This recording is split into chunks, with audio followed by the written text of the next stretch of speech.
यहाँ पर कल अपन ने देखा था,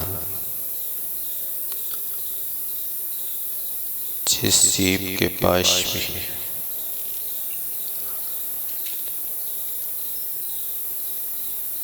परमाणु मात्र भी राग आदि परिणाम मौजूद है,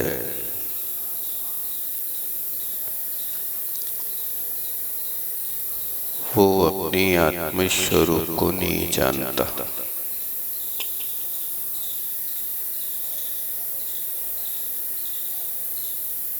भले ही ज्ञान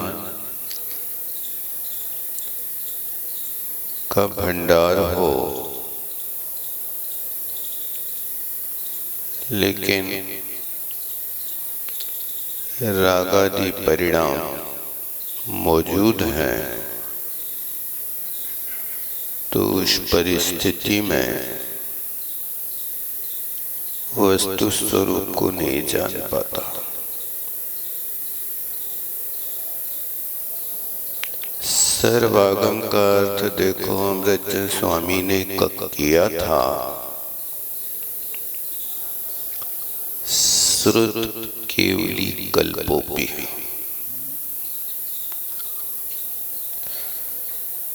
यानी इतना बड़ा श्रुत का ज्ञानी है, श्रुत केवली जो होते हैं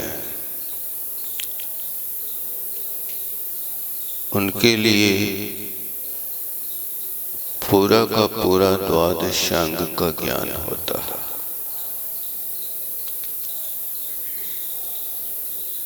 लेकिन अज्ञानमयी भाव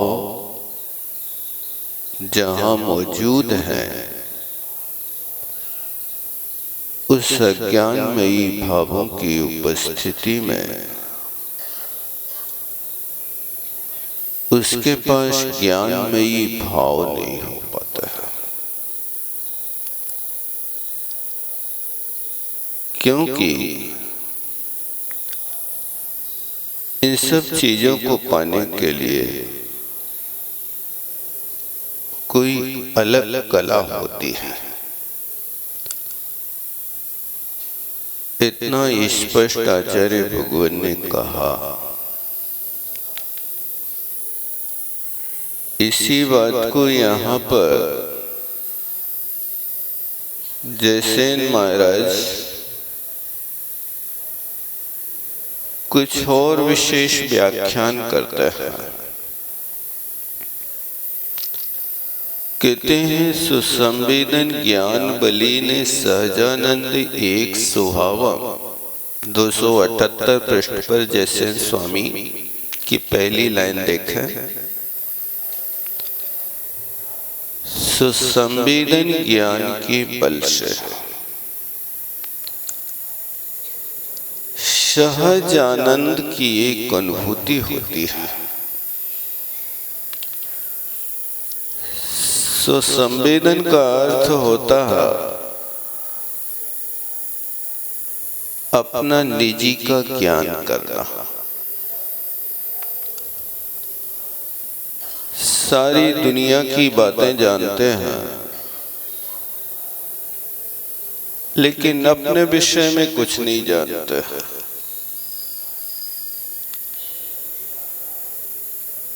मेरा स्वरूप क्या है,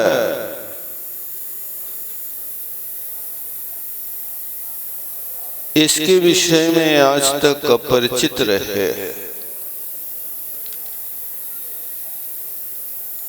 क्योंकि लौकिक जन लौकिक वस्तु का ही ज्ञान कराता है।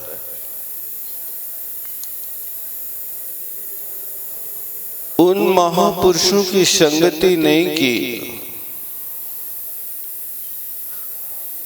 जिन महापुरुषों की संगति में आने से अज्ञान अंधकार समाप्त होता है। उस लौकिक जनों की संगति करके आज तक हमने अपने आप को नहीं जाना।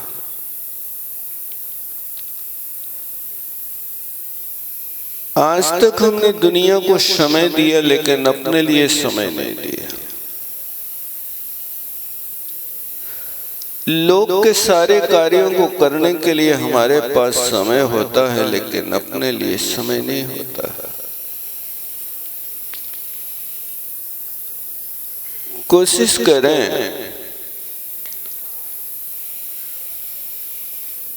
कि कुछ समय निकाल करके आप अपने लिए भी, जैसे अतिथि संविभाग कर लेते हैं ऐसे आत्मा का भी संविभाग करो।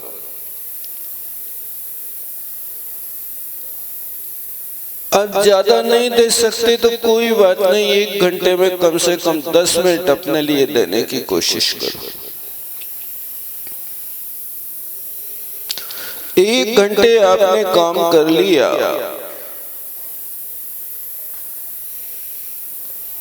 अब 10 मिनट के लिए आप बिल्कुल निराकुलित होकर के आंख बंद करके सारे विकल्प जालों को छोड़ करके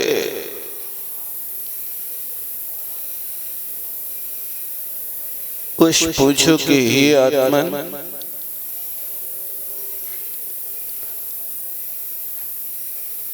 तुम्हें क्या संसार के दुखों में अभी भटकना है?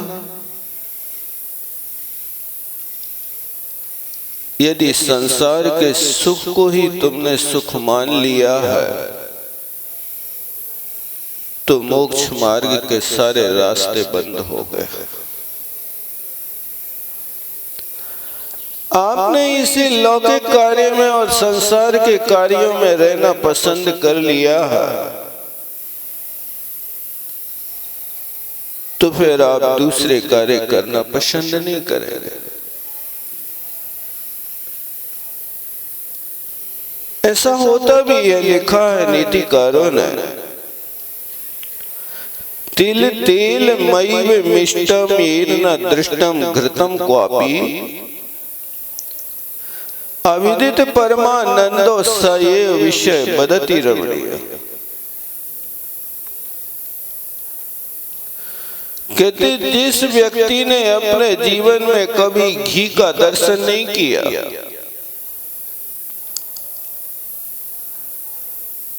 जिसने कभी घी का स्वाद नहीं लिया,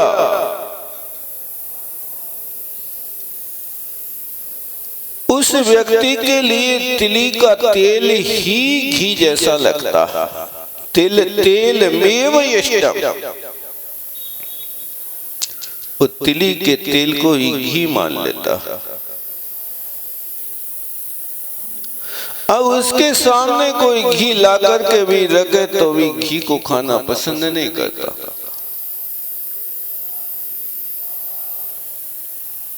उसके लिए तिल का तेल ही मीठा लग रहा। इसी तरह अविदित परमानंदो, जिस व्यक्ति ने उस परम आनंद का ज्ञान नहीं किया, उस ज्ञान से वो बहुत दूर है, वो विषय ये वदति रमणीय, वो पंचेंद्रियों के विषयों में ही सुख मानता है, उसमें ही रमण करता है, उस परमानंद के लिए कोई प्रयास नहीं करता है।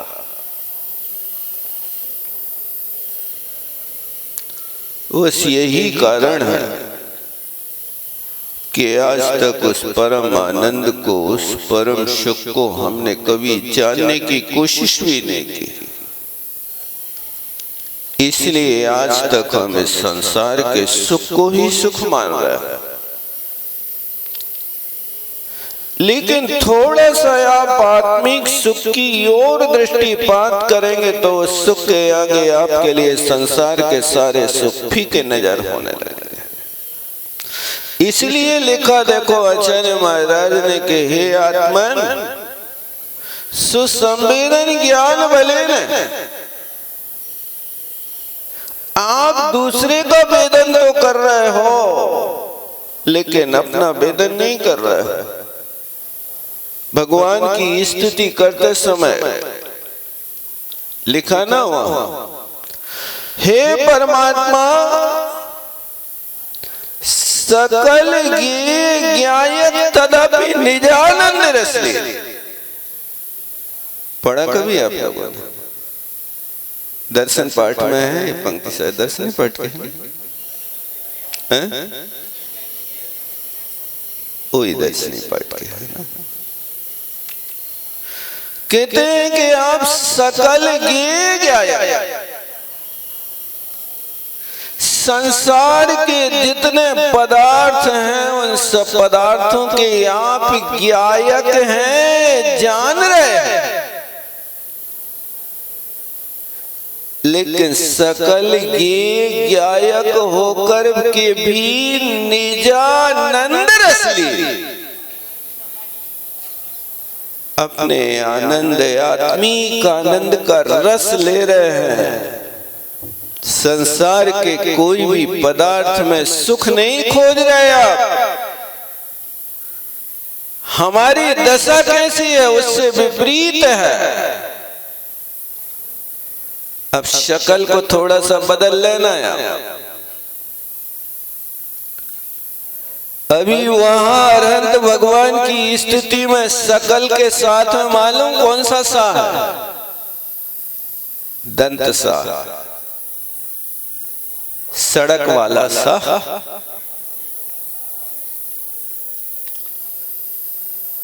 ये तो लोगों को समझाने के लिए क्या देते हैं, सड़क वाला, शक्कर वाला, षटकोण वाला।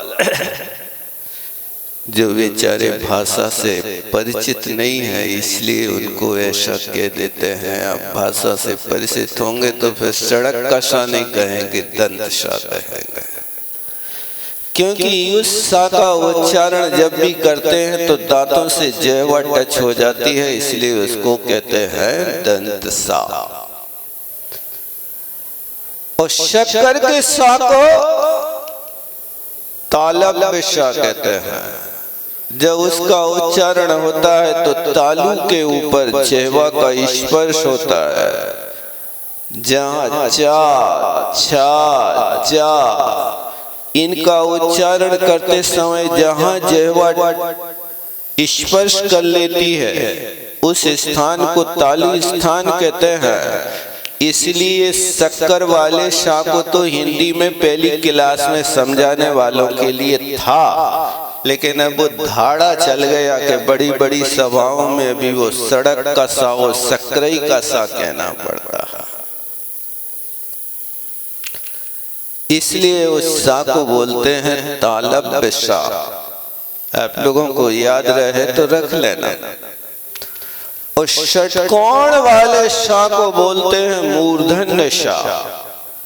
जहां से टा, ठा, डा इनका उच्चारण होता है वहां से उसका उच्चारण होता है, इसलिए उसको कहते षट कोण। टकार का जहां से हो वहां से सा का उच्चारण करना, इस तरह इसका नाम होता मूर्धन्य सा। तो जब आपने सकल गे ज्ञायक दंत सा के साथ प्रयोग किया तो उस सकल का अर्थ होता कि हे भगवान आप सारे लोक अलोक के गे के ज्ञाता होकर के कि आप अपने आनंद में लीन हैं। अब उस सकल की सा को बदल दो और अब सकल में शकल वाला सा ले आओ। शकल वाले होते ना, शकल कैसी है? शकल के अच्छे अकल के कच्चे वाली शकल लाना। तो वो तालब सा के साथ सकल का अर्थ होता है कि सकल गे ज्ञायक तदपि परानंद रसली। यहां सकल का अर्थ बहुत छोटा सा ज्ञान है, ज्ञान है, उस टुकड़े वाले ज्ञान होने के बाद भी परानंद पर में आनंद खोज रहा है। सो संवेदन का कोई विवेक नहीं है। रस किसका ले रहा है? आपने रसगुल्ला खाया, बताओ किसका स्वाद आया? ज्ञान का स्वाद आया कि रसगुल्ला का स्वाद आया? रसगुल्ला कैसा है? मीठा है कि कड़वा है? ये मीठा है, इसका ज्ञान कौन करा रहा है आपको? बताओ, रसगुल्ला करा रहा कि आत्मा का ज्ञान करा रहा? ये अपना आत्मा का ज्ञान करा रहा है, लेकिन वो मिठास हम उसमें खोज रहे हैं, अपने अंदर नहीं खोज रहे। इसलिए यहाँ लिखा सुसंवेदन ज्ञान भले ने। आप सुसंवेदन ज्ञान को प्राप्त करने की मरपच करके कोशिश करो, और उसमें देखो कोई ज्यादा परिश्रम नहीं करना पड़ता। क्या लिख रहा है देखो, सहज है। सहज है माने हाथ पांव नहीं चलाना पड़ते। दुनिया के काम करने के लिए तो पुरुषार्थ करना पड़ता है, लेकिन हाथ पे हाथ रख करके बैठने के लिए पुरुषार्थ को छोड़ना पड़ता है। ये आत्मिक पुरुषार्थ है। दुनिया के कोई भी काम करना है, आप हर काम में आपको हाथ पैर फैलाना पड़ेंगे, चलाना पड़ेंगे, माथा फोड़ी करना पड़ेगी। लेकिन यहाँ पर जब सुसंवेदन ज्ञान सहज आनंद को पाओगे तो वहाँ कुछ चलाना नहीं होता। वहाँ तो हाथ पे हाथ रख करके बैठ जाओ, पैर से पैर बांध के बैठ जाओ, दुनिया को देखो नहीं, आंख का शटर लटका दो और आंख बंद करके, बंद नहीं करना पूरी, नहीं तो सो जाओगे तुम लोग। अर्ध निमीलित नासाग्र दृष्टि रखना है। अपनी नाक को तो देखते रहना, लेकिन नाक के बाहर दृष्टि गोचर होने वाले गे को नहीं देखना। ये पुरुषार्थ है आपके लिए करना, तो इससे सहज आनंद प्रकट होता। निराकुलता का जो सुख है वो सुख अपने आप में अलौकिक सुख होता है। यहाँ पर आपके लिए इन चीजों को पाने के लिए उपेक्षा, उलाहना और संघर्ष की सीढ़ियों को चढ़ने के बाद आपके लिए ये जीत हासिल होगी। उपेक्षा करना होगी। किस वस्तु का नाम है उपेक्षा? राग द्योष्यो अप्रणिधानम उपेक्षा कथ्यते। जहां पर राग और देश की कोई व्यवस्था नहीं होती है, आत्म स्वरूप में लीनता होती, उसका नाम उपेक्षा है। इसी का नाम मध्यस्थ भाव है, इसी का नाम उपेक्षा संयम है, इसी उपेक्षा संयम का नाम वीतराग चारित्र है। इसी वीतराग चारित्र का अविनाभावी वीतराग सम्यक दर्शन है। इसलिए उपेक्षा करना पड़ेगी आपको। सामने विषय मौजूद है, नहीं खाना। सामने वाला 100 चीजें ला करके तुम्हारे सामने रख रहा है, सब चीजों को हटाओ। एक एक थाली में से एक एक कटोरी हटा रहे हो आप। वो एक एक कटोरी हटा रहे माने असंख्यात गुणा पुण्य बंद करते जा रहे हो। क्यों? यहाँ हटा रहे माने नफरत कर रहे। अरे विषय भोग को हटा रहे, हम कटोरी को नहीं हटा रहे हैं। वो कटोरी तुम्हारे सामने रखी है ना, वो कटोरी में रखा हुआ ज्ञेय पदार्थ है। उस ज्ञेय पदार्थ से हमारी इंद्रियां पुष्ट होने वाली, संतुष्ट होने वाली हैं। उन इंद्रियों के विषयों को हम नहीं दे रहे, यानी थाली में से कटोरी हटा रहे। यानी ये हुआ कि की अग्नि में तेल डालना बंद कर रहा है। सरल है कि कठिन है? देख लो सामने जब कोई थाली दिखाए तुम्हारे सामने और 10-15 थालियां 150 कटोरियों से भरी भरी आए, देखो आप कितनी हटा पा रहे हो। देखो जीत कर लो आज। एक दिन तो ठीक तुम कह रहे तो हम सारी हटा दें, तुम कह रहे इसलिए नहीं, तुम्हारी आत्मा जब कहे तब तुम्हारी जीत होगी। दूसरों को कहने से और दूसरों को दिखाने के लिए सारी कटोरी हटा नहीं थी। आज हमने देखा कितना बड़ा कमाल कर दिया हमने, देखा तुमने? आज तो हम बिल्कुल मूंग की दाल को पानी और रोटी खा के आए। कितने लोगों को बता रहे हैं? कितने लोगों को बता रहे हैं? ये बताने की बात नहीं, ये उपेक्षा करना कि वो विषय मौजूद है लेकिन मौजूद विषयों के प्रति भी हटाना है, नहीं सेवन करना। मौजूद व्यक्ति है लेकिन नहीं बोलना। सारे के सारे कार्य सामने पड़े हैं, नहीं देखना। नोटों की तिजोरी खुली पड़ी है, नहीं देखना। अभी तो मुझे अंदर देखना है। ये उपेक्षा के माध्यम से आप एक सीढ़ी चढ़ गए, उलाए ना मिलेगी। सारे परिवार के लोग कहेंगे कैसा निर्मोही निकम्मा बैठा है, कुछ नहीं करता, माला फेरता रहता है, बाल बच्चों को कौन पालेगा?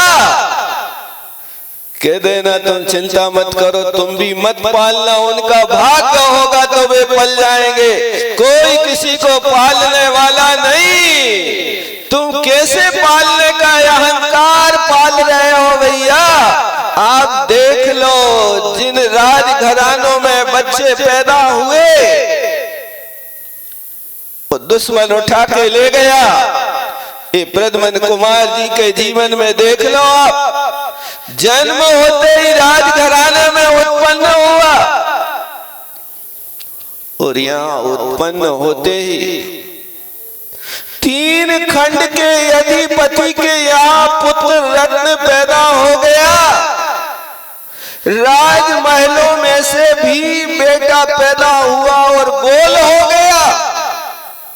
कौन ऐसा व्यक्ति आया कि जो तुम्हारे सामने से बच्चा को उठा के ले गया और उस बच्चे को, जन्मजात बच्चे को बियाबान जंगल में इतनी विशाल शिला के नीचे दाब के रख गया? बताओ वहां पर प्रद्युम्न को किसने पालन किया था?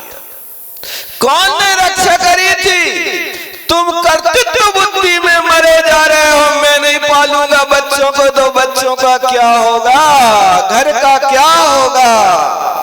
एक कर्तृत्व बुद्धि जब तक तुम्हारे सिर पर है तब तक तुम अज्ञानमयी भाव परमाणु मिथियम की बात कहां कर सकते हो तुम?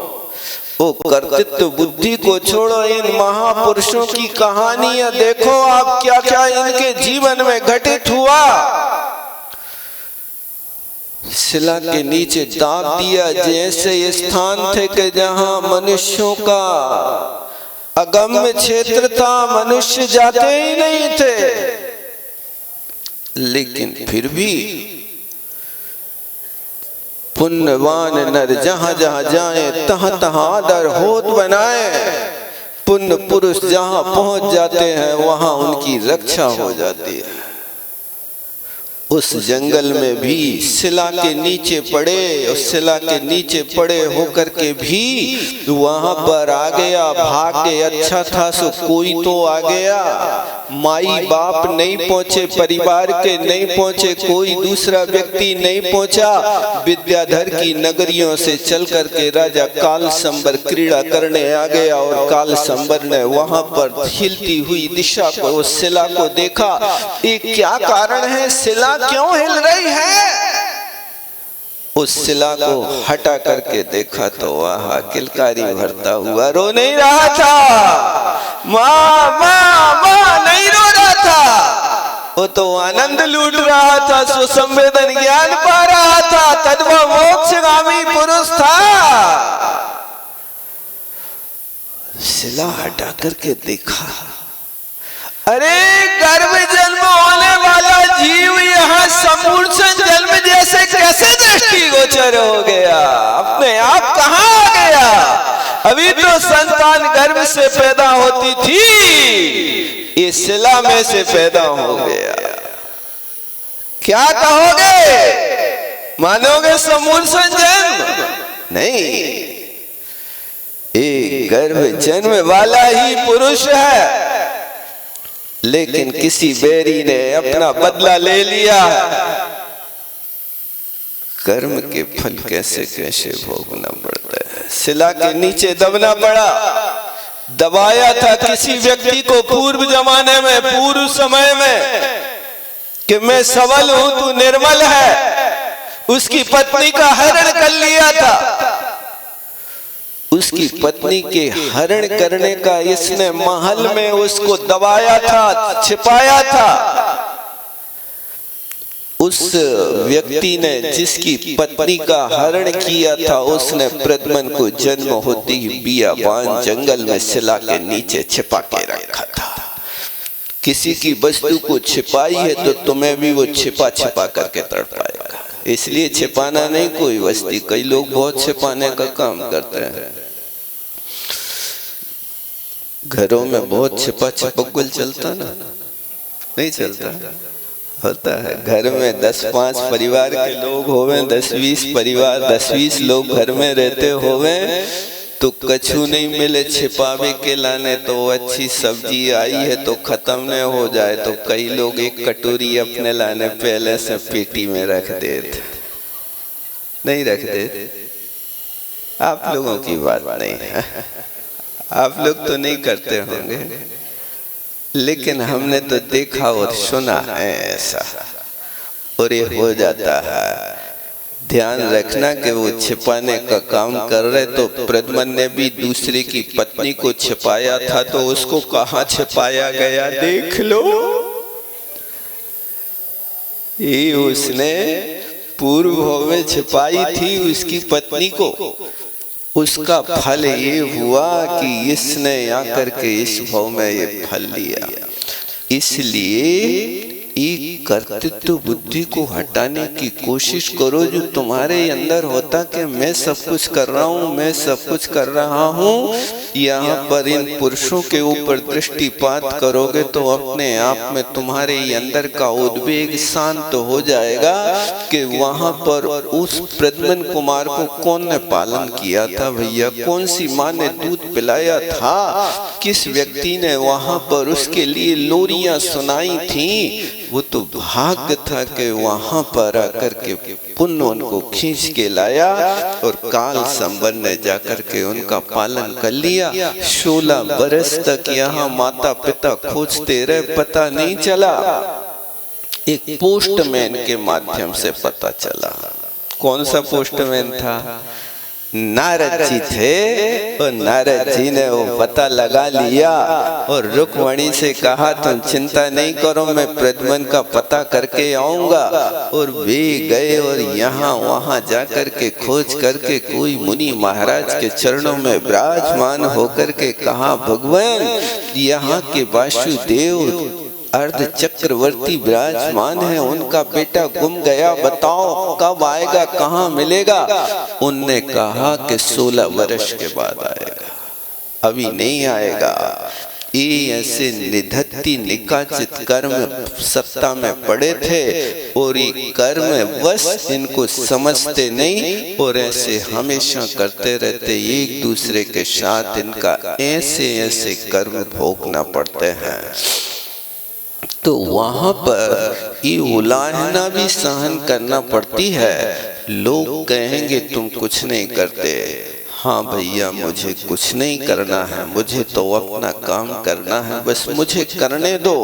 और दूसरे काम दुनिया के तो दुनिया कर ही रही है, ये उलाहना भी सह लेना अपने काम से, लेकिन नहीं चूकना। और संघर्ष की जिंदगी होती है। संघर्ष चाहे गृहस्थी में रहो तो भी संघर्ष है, मोक्ष मार्ग में बढ़ो तो संघर्ष तो नहीं कह सकते हैं, लेकिन अनेक प्रकार की ऐसी भी विषम परिस्थितियां बनती हैं। उन विषम परिस्थितियों में अपने आप को संभालना पड़ता है, ये संघर्ष भी होता है। इन 3 चीजों की सीढ़ियों को आप चढ़ जाएं। कौन कौन सी? उपेक्षा, उलाहना और संघर्ष की सीढ़ियों को चढ़ने के बाद ही जीत हासिल होती है, अन्यथा आप जीत नहीं सकते। आपको विजय चाहिए, उस विजय को पाने के लिए आप इन 3 चीजों की अपेक्षा ना करें और कदम बढ़ाते जाएं, आपको सफलता मिलेगी। इसलिए यहाँ कहा कि देखो, सहजानंद एक स्वभाव शुद्ध आत्मा को नहीं जानता, जो आत्मा का स्वरूप है उसको नहीं जानता। तथैव अभावयंस, देखो उसको जाना भी नहीं और जानने की कोशिश भी नहीं करी। अभावय माने उसकी भावना को भी नहीं किया।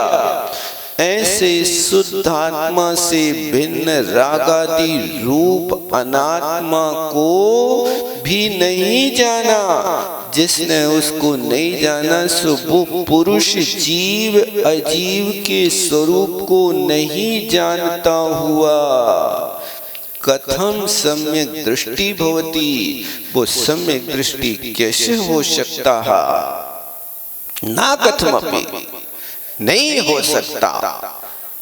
किंच, दूसरी बात देखो, यहाँ पर इतना तो व्याख्यान कर दिया, अब किंच करके सुनो थोड़ी सी आप ठंडे दिमाग से और बातें। कौन कौन सी बातें आपको सुनना है उसके लिए देखो आचार्य महाराज स्वयं कह रहे हैं, रागी सम्यक दृष्टिर ना भवति इति भणितम भवद्भिः। अब शंकाकार आचार्य महाराज से स्वयं प्रश्न कर रहा है। क्या कह रहा है? महाराज आप कभी तो कहते कि सम्यक दृष्टि रागी नहीं होता, कभी कहते सम्यक दृष्टि रागी होता, और कभी कहते हो कि जिनके पास थोड़ा सा भी राग हो वे सम्यक दृष्टि नहीं होते। आप एक बात तो करो कछु।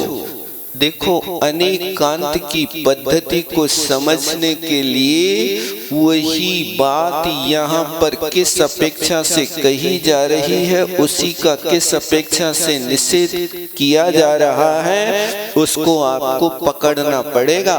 यदि आप एक पक्ष को लेकर के बैठ गए तो आप पूरा का पूरा तत्व निर्णय नहीं कर पाएंगे। देखो, शंका क्या कर रहा है? वो कह रहा है भवद्भिः भणितम। भवद्भिः माने हे भगवान, आपके द्वारा तो कहा है। क्या कहा है? सम्यक दृष्टि रागी ना भवति, सम्यक दृष्टि रागी नहीं होता, ऐसा ये आपने ही कहा है। तरही चतुर्थ पंचम गुणस्थान वर्तिना। देखो, ये प्रश्न है, अभी वो शंकाकार अपनी शंका पूरी कर रहा है, बात अभी कह नहीं पाया, आगे बढ़ा रहा है। क्या कह रहा है? चतुर्थ गुणस्थान वर्ती, पंचम गुणस्थान वर्ती, तीर्थंकर कुमार। तीर्थंकर कुमार माने बाल अवस्था वाले तीर्थंकर। भरत चक्रवर्ती, सगर चक्रवर्ती, रामचंद्र जी और पांडव आदि, क्या ये सम्यक दृष्टि नहीं थे? देखो, बात उसने कैसी घुमा करके करी है। यानी इन लोगों ने काम तो किए हैं, तीर्थंकर रहे, सम्यक दृष्टि रहे, लेकिन सम्यक दृष्टि होकर के भी इतना राजपाठ चलाया। तीर्थंकर ने भी चक्रवर्ती पद के होते हुए उनने 6 खंड पर विजय प्राप्त किया। और आपने कहा कि सम्यक दृष्टि के पास परमाणु मात्र भी राग नहीं होता है। तो ये बात तो हमें समझ में नहीं आ रही, तुम्हारी कैसी बात है, ये समझ लो आप। चक्रवर्ती हैं, अब ये तीर्थंकर जिनके पास है, तीर्थंकर चक्रवर्ती हैं, यानी तीर्थंकर का वैभव तो चक्रवर्ती से अनंत गुणा होता है। लेकिन तीर्थंकर और चक्रवर्ती ये दो पद हो गए।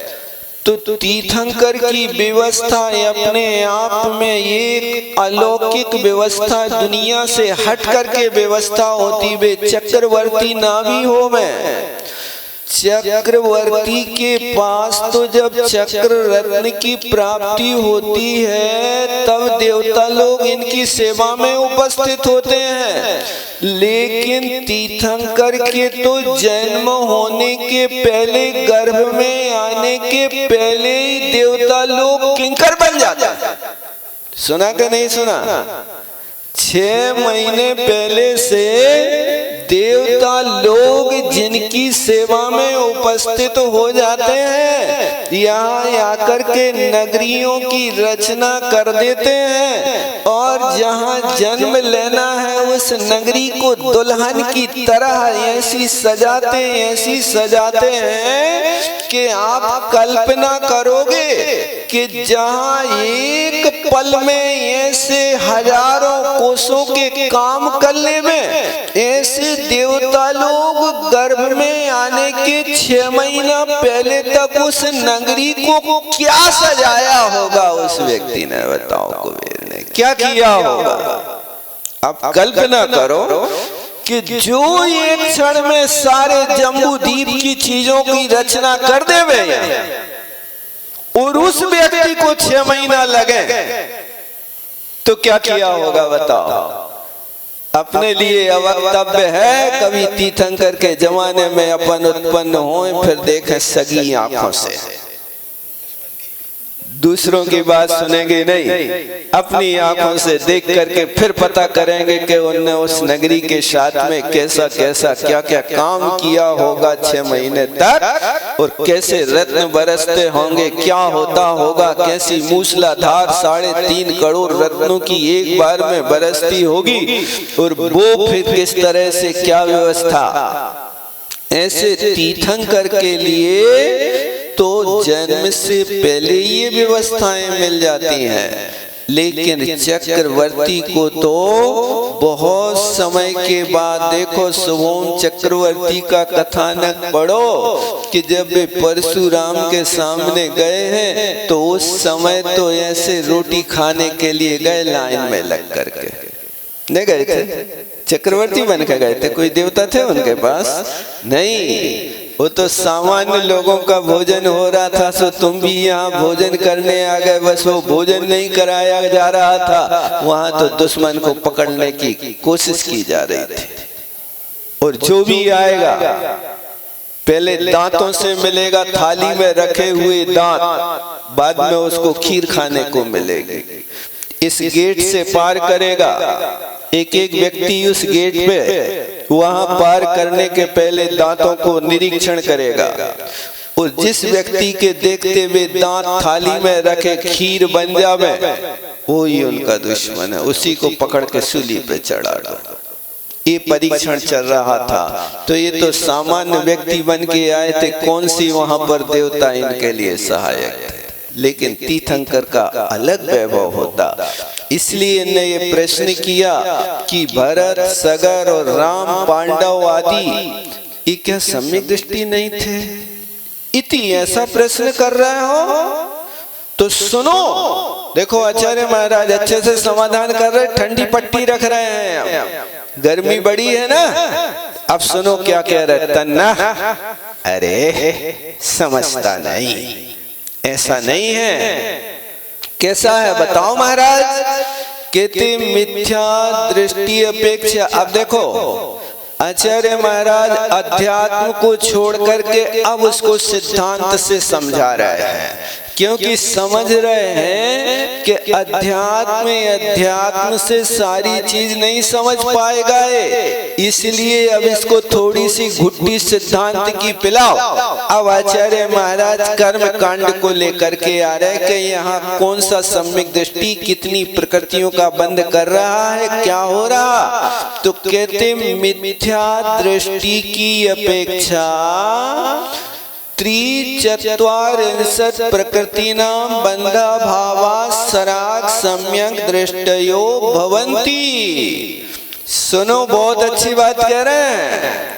ये मिथ्या दृष्टि 117 प्रकृतियों का बंद करता है, लेकिन कोई सम्यक दृष्टि चतुर्थ गुण स्थान वर्ती। देखो ऊपर कहा था ना पंक्ति में, चतुर्थ पंचम गुण स्थान वर्ती ना। अब उसको बता रहे कि चौथे गुण स्थान में 43 प्रकृतियों का संबर हो गया। बंधा भावात माने बंध का अभाव हो जाना, उसका नाम संबर है। तो उस चौथे गुण स्थान में आया, और चौथे गुण स्थान में आते उसके पास 43 प्रकृति का संबर हो गया, माने 43 प्रकृतियां अब नहीं बनेंगी उसके पास। ऐसा सराग सम्यक दृष्टि होता है। देखो चौथे गुण स्थान वर्ती जीव को कौन सा सम्यक दृष्टि कहते हैं। लोग तो यहाँ चौथे गुण स्थान में अच्छे डंके की चोट पे कह रहे हैं कि वीतराग सम्यक दृष्टि हो गया, निश्चय सम्यक दृष्टि हो गया। अब तुम समय सार के आधार से बोल रहे, तो देखो समय सार ही में लिखा कि ये सराग सम्यक दृष्टि है कि वीतराग सम्यक दृष्टि है, बताओ। देख लो अच्छे से चश्मा लगा करके, थोड़े बारीक अक्षरों में लिखा है। ये घर की बात नहीं है, जिनवाणी में लिखा है। ये सराग सम्यक दृष्टि कहा जा रहा है, यहाँ वीतरागता नहीं है। अभी उसके पास अनंतानुबंधी और मिथ्यात्व का ही अभाव हुआ है। अब वीतरागता प्रकट नहीं हुई है। वीतरागता तो आगे प्रकट होने वाली है जब रत्नत्रय को धारण करेगा, स्त्री पुत्र मित्र आदि का राग त्याग करेगा। अब जो स्त्री के साथ घूम रहा हो वे स्त्री को अपने पास रखने वाला चतुर्थ गुण स्थानवर्ती सम्यक दृष्टि लड़कों बच्चों की नाक पहुंच रहा हो वो काय को वीतराग सम्यक दृष्टि, बताओ तो।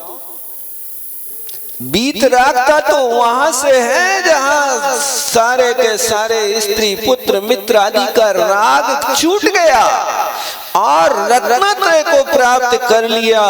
ऐसे मुनि महाराज के लिए अध्यात्म में वीतराग सम्यक दृष्टि कहते हैं। इसके नीचे वो अवस्था नहीं बनती है। देखो ये क्या लिखा यहाँ पर, उस सराग सम्यक दृष्टि के पास 43 प्रकृति का संबर हो गया। कथमिति चेत, अब फिर उसने प्रश्न कर दिया, अरे तुम कहाँ आत्मा की बात करते करते अब कर्मों के लिए ले आए, तो बात हमें समझ में नहीं पड़ी। फिर प्रश्न किया, कथमिति चेत, ये कैसे करते हो। कहते चतुर्थ गुण स्थान वर्ती नाम जीवानाम। सुनो और अच्छे से समझा रहे कि चौथे गुण स्थान वर्ती जीवों की अनंतानुबंधी क्रोध मान माया लोभ मिथ्यात्वोदय, इन प्रकृतियों के उदय से जनिता नाम माने उत्पन्न होने वाली जो पाषाण रेखा के समान राग था, उस राग का अभाव हो गया। पाषाण रेखा समझते, यानी पत्थर पे लाइन खींच दो तो तो पत्थर तो टूट सकता है लेकिन रेखा नहीं मिट सकती है। अनंत अनुबंधी कसाय यदि किसी के साथ हो जावे तो चंडोडम चैवैरम, ऐसा भयंकर क्रोधी होता है, ऐसा भयंकर क्रोधी होता है कि अपने प्राणों की बाजी लगा देगा लेकिन क्रोध को नहीं छोड़ेगा। अपने प्राणों की बाजी लगा दे लेकिन अहंकार का त्याग नहीं करेगा। रावण को बार बार समझाया, भैया तुम सीता को देकर के अपने प्राणों की रक्षा कर लो, राम को तुम्हारे प्राण नहीं चाहिए, राम को तुम्हारी लंका नहीं चाहिए, राम को तुम्हारे लंका का राज नहीं चाहिए, वो तो वन में रहना ही पसंद कर रहे हैं, आप उनकी सीता वापस कर दो। लेकिन वो अनंतानुबंधी कसाय पाषाण रेखा की तरह बार बार उभर करके आती, कहती दुनिया क्या कहेगी कि रावण हार गया। एक भूमि गोचरी के सामने घुटने टेक दिए, सीता को वापस कर दिया, नहीं करूंगा। बाद में समझ में आया कि ठीक है, पहले राम को जीतूंगा फिर जीता सीता वापस करूंगा। ये अहंकार यदि ऐसा है, ये पाषाण की रेखा की तरह अहंकार अपने पास भी पल रहा हो, पाषाण रेखा की तरह क्रोध अपने अंदर पनप रहा हो, उसको निकाल के फेंक देना, अन्यथा व्यक्ति अपने प्राणों की बाजी लगा देता है लेकिन वो वस्तु के प्रति ममत्व त्याग नहीं करता। इसलिए भयंकर कषाय होती है संभल करके काम करना, किसी बात के साथ समझौता करना पड़े। और रत्नत्रय की आराधना के लिए, देव शास्त्र गुरु की आराधना के लिए यदि प्राणों की रक्षा होवे तो प्राणों की रक्षा करना। इस बाहरी संपत्ति के लिए प्राणों की बाजी नहीं लगा देना, नहीं मेरी बात रहेगी। अरे बात तो पुद्गल की है, तुम्हारी कहाँ है, तुम अपनी बात रखवाना चाहते हो, मेरी बात रहेगी नहीं। उस विकल्प को छोड़ना। ये पाषाण रेखा के समान रागादि का अभाव उस चौथे गुण स्थान में है। अब देखो पंचम गुण स्थान वर्ती जीवों के अप्रत्यक्ष अनावरण क्रोध मान माया लोभ के उदय से उत्पन्न होने वाली भूमि रेखा के समान रागादि का अभाव है। इति पूर्वमेव बढ़तम आस्ते, ये बातें हमने पहले कह दी थी लेकिन तुम विस्मरणशील शिष्य हो, बार बार भूल जाते हो। हम क्या करें, अब स्मृति पक्की बना के रखना, भूल मत जाना, ऐसा पहले कहा है। अब एक बार और भावार्थ बता रहा है, देखो नीचे की पंक्ति में बहुत अच्छा लिखा, अत्र तु ग्रंथे, अत्र माने इस समय सारे ग्रंथ में, देखो एक एक पंक्ति पकड़ो। आप लोग इन पंक्तियों को पढ़ते नहीं हो इसलिए विभ्रम में पड़ जाते हैं और जिसने जैसा कहा वैसा हम स्वीकार कर लेते हैं, आप स्वयं निर्णय नहीं कर पाते। अत्र तु ग्रंथे, इस ग्रंथ में समय सार में पंचम गुण स्थानात् परितन गुण स्थान वर्ती नाम वीतराग सम्यक दृष्टि नाम मुख्य वृत्त्याग्रहणम। नोट कर लो, इस ग्रंथ में पंचम गुण स्थान से ऊपर वर्ती गुण स्थान वाले वीतराग सम्यक दृष्टि को मुख्यता से ग्रहण करना। देखो ये कितना यहाँ पर दूध का दूध और पानी का पानी स्पष्ट कर दिया आचार्य महाराज ने। जहाँ तुम चौथे गुण स्थान में ये वीतरागता की बात करते रहते हो, वहां पर एक क्या लिख रहे हैं, वीतराग सम्यक दृष्टि पंचम गुण स्थान से ऊपर लेना। सराग सम्यक दृष्टि तो समय सार में गौर वृत्ति से है, प्रधान है, वीतराग सम्यक दृष्टि प्रधान है। इति व्याख्यानम, इस प्रकार चमत्कार का व्याख्यान जब भी सम्यक दृष्टि का व्याख्यान आवे, देखो पंक्ति पढ़ो एक एक अक्षर, क्या लिख रहे हैं कि यहाँ जब भी सम्यक दृष्टि के व्याख्यान के काल में सर्वत्र ही आपको वीतराग सम्यक दृष्टि पकड़ना और पंचम गुण स्थान से ऊपर पकड़ना, ये तात्पर्य तुम्हें बता दिया है, अब भूलना नहीं। आचार्य महाराज ऐसी उलाहना दे रहे शिष्य के लिए, हे विस्मरणशील, हे भुलक्कड़, अब मत भूलना, अब ध्यान रखना। अभी भी समझ में आया कि नहीं आया? समय हो गया। बोलो आचार्य गुरु विद्यासागर जी महाराज की। जावणे के ज्ञान से शुझे लो कालो, सुवर्णी मस्तक धरूं सदा देत हूँ धो।